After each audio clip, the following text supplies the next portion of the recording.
आज कोल्हापूरमध्ये छत्रपती शाहू महाराजांच्या पदस्पर्शानं पावन झालेल्या भूमीमध्ये आई महालक्ष्मीच्या आशीर्वादानं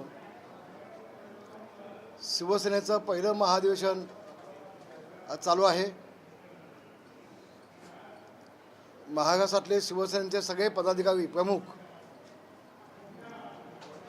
आज या ठिकाणी उपस्थित आहेत।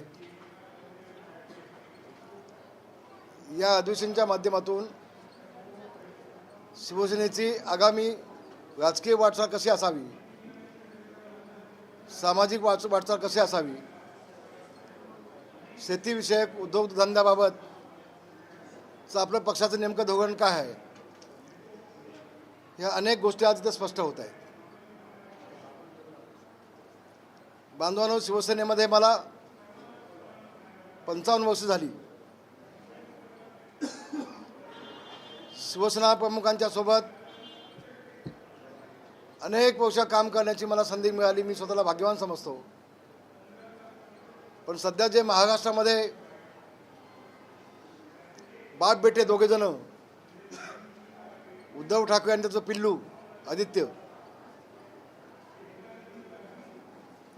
यांचं जे बोलणं आपण पाहिलं, यांचं वागणं आपण पाहिलं, यांचे टोमणे आपण पाहिले, तर हे एखादा दिवा विस्ताराना जो फडफडतो अशी फडफड या दोघांची चाललेली आहे असं मी म्हणेन।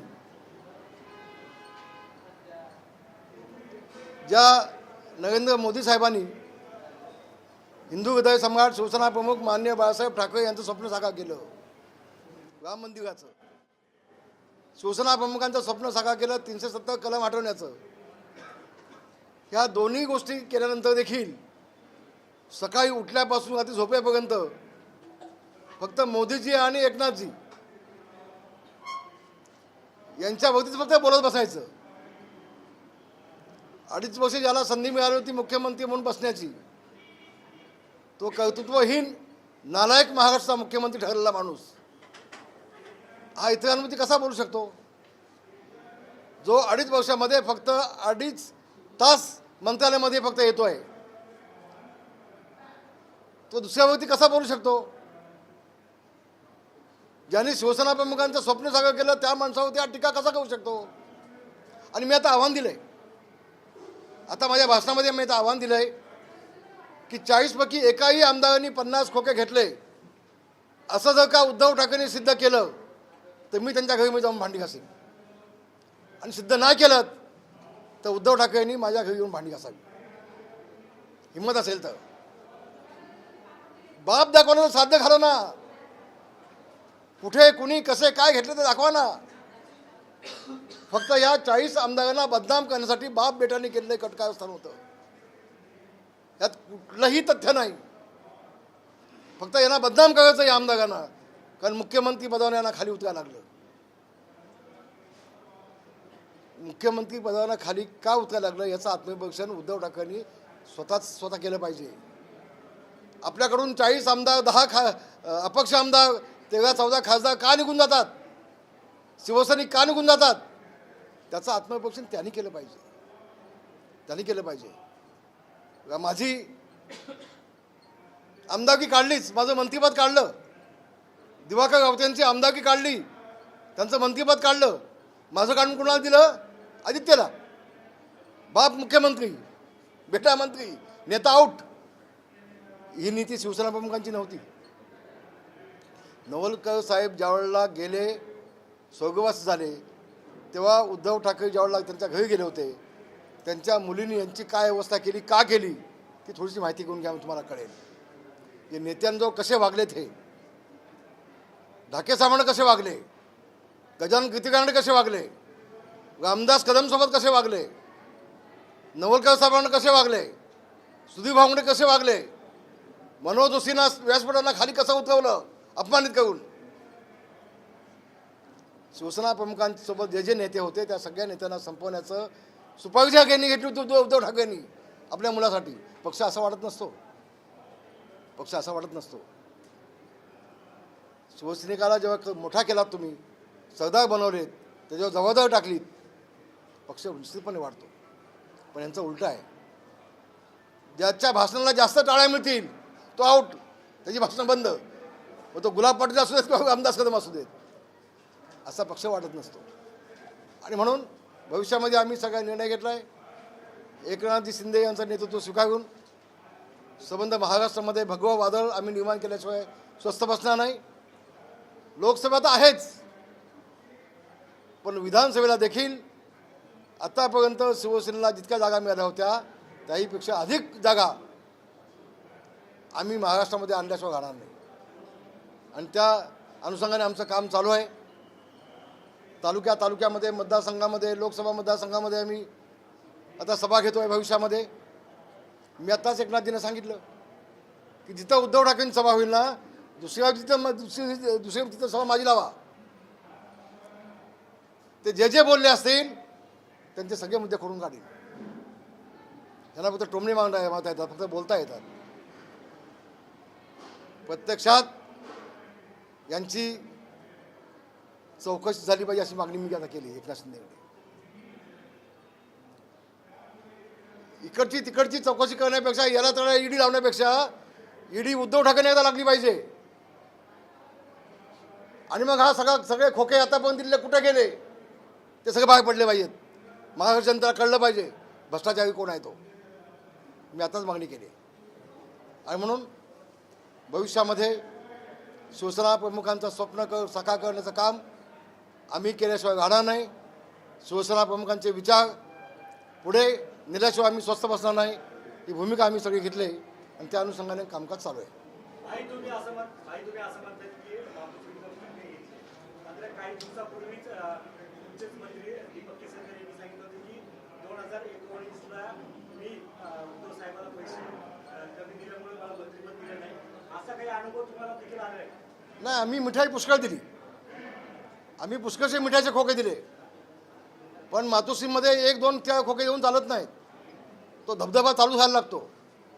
तो मिठाईचा खोका द्यायचं बंद केलं की तुम्ही थांबलात तिकडं, असं आहे ते. उद्धव ठाकरे यांच्या पक्षात आमदारांना गळती लागली असं वाटतंय. वैभव नाईक आणि रवींद्र चव्हाण यांची भेट झालेली आहे आणि नारायण राणेंना मी आपल्याला सांगतो, उद्याच्या 10 दिवसामध्ये उद्धव ठाकरेंसोबतले अनेक आमदार शिवसेनेमध्ये एकनाथ शिंदेसोबत येतील. 10 दिवसामध्ये.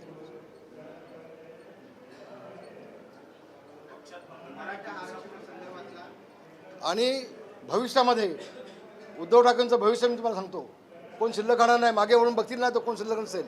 बाप बेटा दोघे असतील. पक्षात काही दिवसापूर्वीच तर देवरा आले, त्यांना तर राज्यसभेची उमेदवारी दिली गेली. मात्र तुमच्यासारख्या ज्येष्ठ नेत्याला तर पुन्हा एकदा डावललं गेलं. नाही, आमची मागणीच नव्हती ना, तर डावलाचा प्रश्न कुठे येतोय. अहो, शिवसेना प्रमुखांनी आम्हाला खूप दिलं, प्रचंड दिलं. खूप समाधानी आहे मी माझ्या आयुष्यामध्ये यापुढं आमदारकी मागणार नाही, खासदारकी मागणार नाही. काही नको आम्हाला. आता फक्त हा भगव्या झेंड्याला अधिक तेज आलं पाहिजे, आपला पक्ष पुढे वाढला पाहिजे. आणि तशा पद्धतीचा चांगला निर्णय एकनाथजींनी घेतला आहे. मी त्यांचं अभिनंदन केलं आहे. आणि अशी भांडण लावून जाऊ नका पुढं भविष्यात, आपला विनंती आहे. बोला आणखी. आरक्षणाबाबत मुख्यमंत्र्यांनी जी भूमिका आता सध्या घेतलेली आहे त्यावर तुमचं मत काय? कारण मी तुम्हाला खरं सांगू का, माझं मत प्रामाणिक असं आहे. आता ते बोलून काही उपयोग नाही.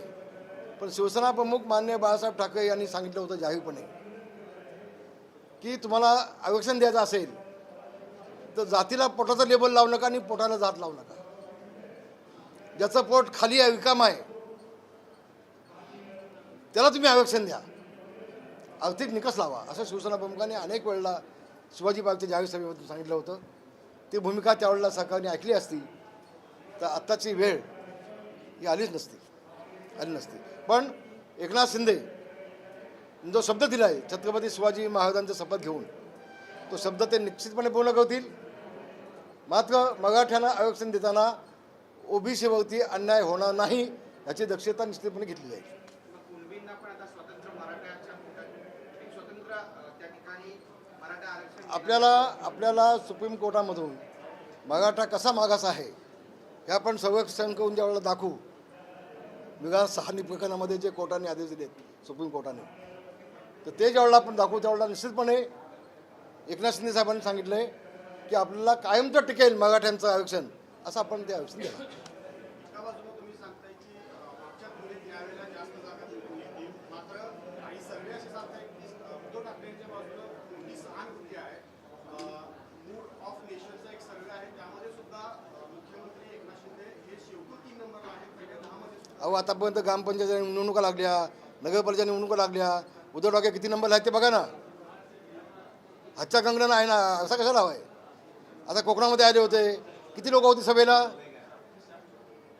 लोक किती होती. आणि मुख्यमंत्री असताना ते संबंधित देशामध्ये 3 नंबरला 2 नंबर होते मुख्यमंत्री, घरामधून बाहेर नाही पडताना. तर त्यांचा सर्वे सगळा असंच असतो. त्याच्यावरती आमचा विश्वास नाही. बोला. उद्धव ठाकरे मध्यंतरी 4-5 वेळा असं म्हटले की मोदींना आम्ही लांब केलं नाही, मोदींनी आम्हाला लांब केलंय. कुठेतरी आता ते मोदींबाबत स्टॉप करणं मला वाटतं अजितदादा आणि सगळे शिष्टमंडळ घेऊन दिल्लीत गेले होते मोदींना भेटायला.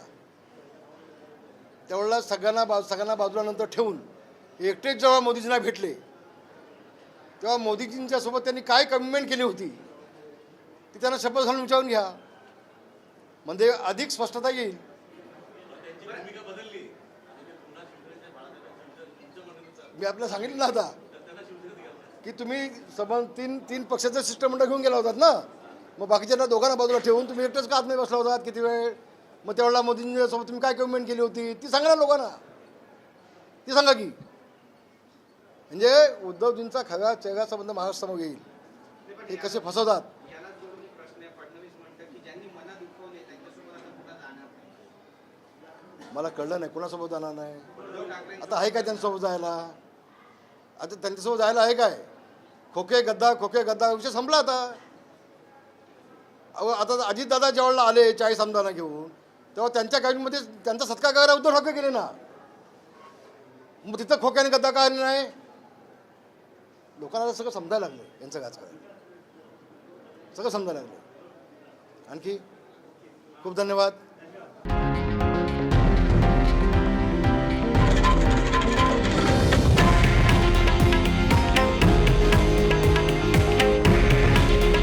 हे आहे देशातील नंबर 1 न्यूज नेटवर्क आणि आपण पाहत आहात TV9 मराठी. काळजी तुमची, हित महाराष्ट्राचं.